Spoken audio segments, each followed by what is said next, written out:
Many of us experience life as if we were watching from behind glass. We show up to life, go through the motions, and yet something inside of us feels hollow. And nowhere does that hollowness feel sharper than on the one day meant to celebrate your existence. Your birthday rolls around, and instead of excitement, you feel a quiet urge to let it pass unnoticed. Maybe, deep down, you don't believe you're worth celebrating at all. Today, I'm going to show you the hidden psychological architecture behind why some people treat their birthday like any other day. And by the end, you'll understand what your relationship with this day reveals about your inner world. Later in the video, I'll also give you a simple 3-step process for beginning to reclaim your sense of worth and joy. For now, let's start with the origin of the birthday blues. To start our journey, we will explore the metaphorical cavern of emotional neglect. Usually, emotional neglect isn't defined by what happened to you. Instead, it's what you didn't get in the first place. Picture a child crying in their room, and no one comes to console them. Or a teenager sharing their fear, and their parent changing the subject. These aren't dramatic moments of harm, but quiet absences of connection. Over time, children who grow up without consistent emotional mirroring learn a simple, devastating lesson. Their feelings don't matter, and neither do they. Psychologist Jonas Webb found that adults who experienced childhood emotional neglect often describe a persistent emptiness, a hollow feeling resting beneath even their happiest moments. You might be successful, surrounded by friends, and still feel like something essential is missing. That emptiness isn't a character flaw. Instead, it's your nervous system signaling that you grew up without having your emotional needs met. Webb puts it simply, the fuel of life is feeling. When your feelings were never reflected back to you, you learn to accept running on empty. And on your birthday, when the world asks you to take up space and be seen, that emptiness becomes unbearable. This emotional injury creates what therapists call counterdependence. You become fiercely self-reliant, allergic to needing anyone, quick to pull away when people get too close. It's not that you don't want connection. It's that depending on others once felt dangerous, so you built walls to keep yourself safe. Birthdays threaten those walls. They require you to receive attention, to let people plan for you, to admit you matter. So you keep the day quiet, protecting yourself from a vulnerability you can't afford. It doesn't really matter, you might say to yourself. Moreover, without nuanced feedback growing up, your sense of self becomes fragile. You see yourself in broad strokes, all good or all bad, worthy or worthless. Then, when criticism comes, you don't adjust. You simply abandon the whole project. Birthdays amplify this fragility because they put you at the center of attention. What if people see you clearly and realize you're not worth the effort? Staying invisible feels safer than risking evaluation, right?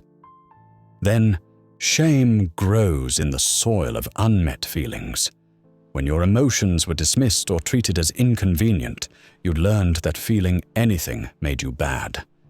So you turned that pain inward.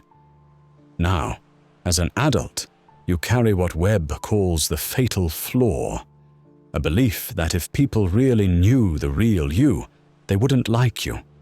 Unfortunately, birthdays force intimacy. They ask people to celebrate the fact that you exist, and that feels like handing them proof of your unworthiness. Perhaps the deepest wound is the difficulty with nurturance itself. You learned early that tears are uncomfortable, that asking for help makes you a burden. So when your birthday arrives and people want to give to you, something inside you recoils. You don't know how to receive care, even from people who genuinely love you. The cost is that you never get the nourishment you're starving for, because any little morsel drips through that hole in your soul. I want to say something to you, real quick. There is hope, my friend. Don't take all of this as proof you are eternally broken. Keep watching. It will all make sense in the end. Research shows that neglect during the earliest years, especially ages 0 to 5, creates the sharpest links to adult depression. Those sensitive years are when your brain is forming its basic map of the world. If that map says you're not worth noticing, every birthday becomes a painful reminder. Now that we've traced the roots, let's look at how these early experiences shape the way your mind processes the present. Aaron Beck revolutionized psychology by mapping the hidden thoughts that drive our emotions and creating the system of cognitive behavioral therapy. He discovered that puzzling feelings rarely appear out of nowhere. They're usually tethered to a fast, automatic thought that flashes through your mind before you can examine it. On your birthday, you might feel dread and assume it's just how you were built. Beck would ask, "What thought just crossed your mind?" Maybe it was, "This is awkward," or "I don't deserve to be celebrated." These automatic thoughts aren't facts. They're predictions shaped by old wounds. Beck identified what he called the cognitive triad, a 3-part lens that colors how you see yourself, the world, and your future. If you grew up unseen, your triad might look like this. You see yourself as flawed and unworthy. You see the world as indifferent or hostile. You see the future as hopeless. Through this lens, even positive events get twisted, which creates a vicious cycle where negative thoughts reinforce other negative thoughts. For example, a friend throws you a surprise party, and instead of feeling loved, you feel exposed, pressured, or indebted. Furthermore, internal rules govern this system. You carry invisible commandments formed in childhood. Don't need anyone. Don't be a burden. Don't stand out. These rules feel like protection because they helped you survive in the past. The problem is, they keep running even after your environment and life have changed. When your birthday approaches, these rules tell you that celebrating violates the code, so you withdraw before anyone can disappoint you. In essence, a mismatched mental program from decades ago is affecting your life in the present. Moreover, depression flips your natural drives. Pleasure dulls, closeness repels. This inversion tightens the triad's grip, making you interpret neutral or positive events as threats. For example, someone texts that they can't make your birthday dinner, and your mind leaps to conclusions. No one cares. I knew it. I'm alone. That single thought becomes evidence for a negative of the world. Beck called these cognitive distortions. In other words, you're turning ambiguous signals into certainties. One last point to recognize is that low self-esteem and pessimism feed the cycle. You hold rigid, impossibly high standards for yourself, while assuming others see your perceived flaws as clearly as you do. Your mind predicts disappointment, and then makes choices that guarantee no warmth can reach you. You stay vague about your birthday, cancel plans, and tell people not to make a fuss. Each time, you gather more proof that you were right all along. The vicious cycle continues. Beck's approach offers a way out. Test your beliefs against real evidence, schedule small activities to test assumptions, and track what actually happens instead of what you predicted. Early wins loosen the grip of the negative identity. The goal isn't to force you to love birthdays. It's to help you see that your thoughts about them aren't facts. They're old protections that no longer serve you. Beneath the cognitive patterns, though, lies something even more tender. A longing that most people never speak aloud.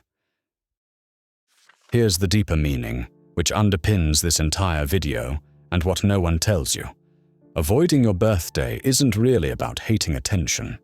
Instead, it's about the gap between the attention you want and the attention you're afraid to receive. In truth, you don't want a crowd of people singing off-key.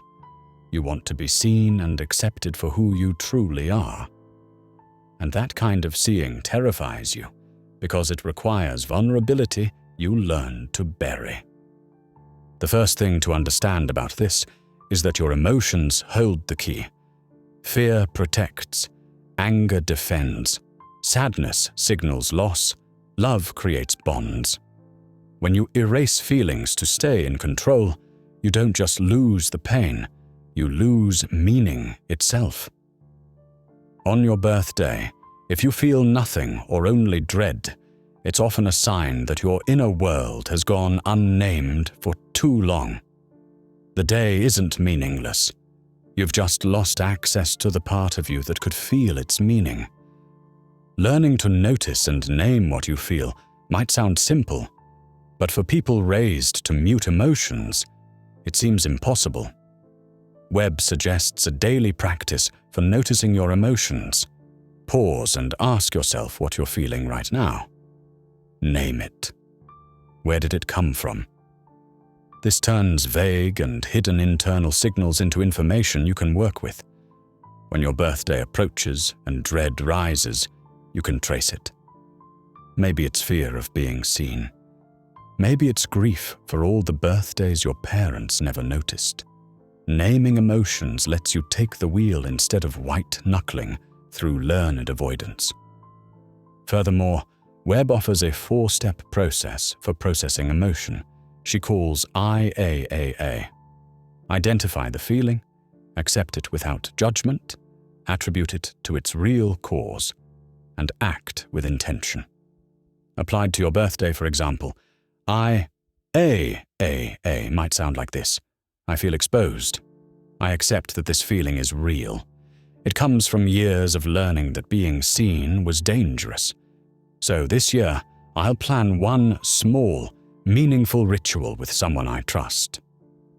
It may seem simple, but if you start using this and really commit yourself, it may just change your life. Back to the idea of counterdependence, a form of avoidance of emotional closeness.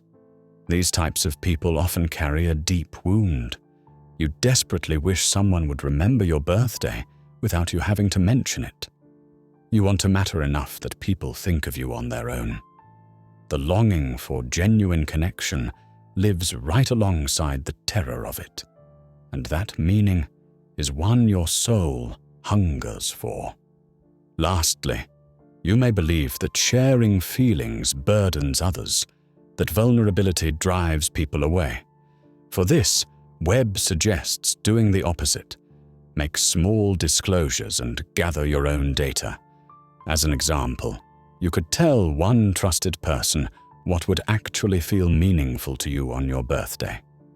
Not a big party, maybe just a quiet acknowledgement. You see, most people want to know how to love you well, but the first step is opening up, just a little. The deepest recognition here is that early wounds ripple out much later in life, causing the most pain. That context softens self-blame. Here's the truth you need to hear. You're not weak for struggling with birthdays. You're carrying an adaptation to pain that made sense once and doesn't anymore. Now, you have a way forward with small, compassionate experiments. They can help you rewrite your old program that's stuck on loop. With that understanding, let's turn to our practical 3-step process for today's video. So how do you begin untangling years of learned avoidance? You start small, with one practice that builds emotional awareness and challenges the belief that you're not worth celebrating on your birthday. Here's a 3-step micro-process the ETN team calls the avoidance buster. Step 1. 1 week before your birthday, set a timer for 10 minutes and write down every emotion that surfaces when you think about the approaching day. Don't edit, don't judge, just name what's there. Anxiety, sadness, shame, loneliness. Use Webb's IAAA framework and ask yourself, what does this feeling tell me about what I need? This step creates space between your conditioned response and your true desires, creating awareness. Step 2. Take one of the negative automatic thoughts you uncovered and test it.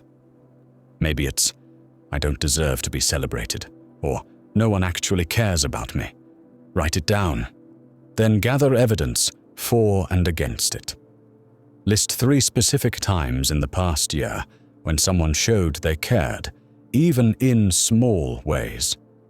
Challenge the all-or-nothing thinking by asking, is it possible I'm worthy of celebration, even if my childhood birthdays were painful?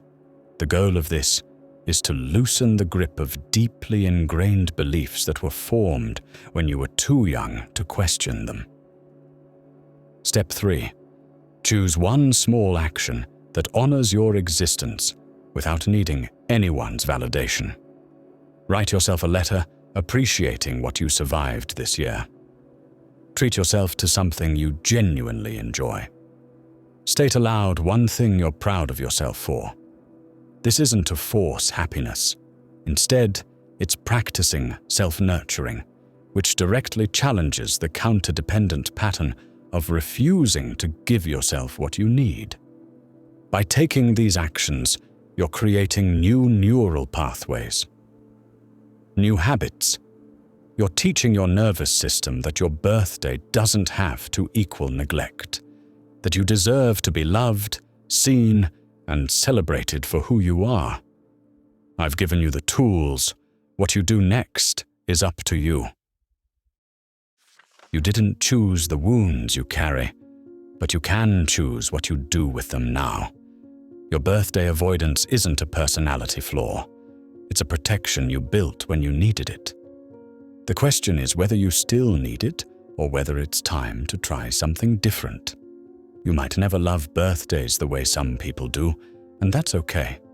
The goal isn't to become someone else. It's to stop letting old rules decide for you.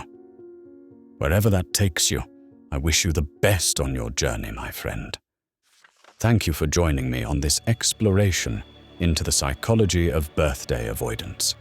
If this resonated, please share one small way you plan to honor yourself this year in the comments below, and subscribe to get weekly psychology content designed to help you transform your life. Until next time.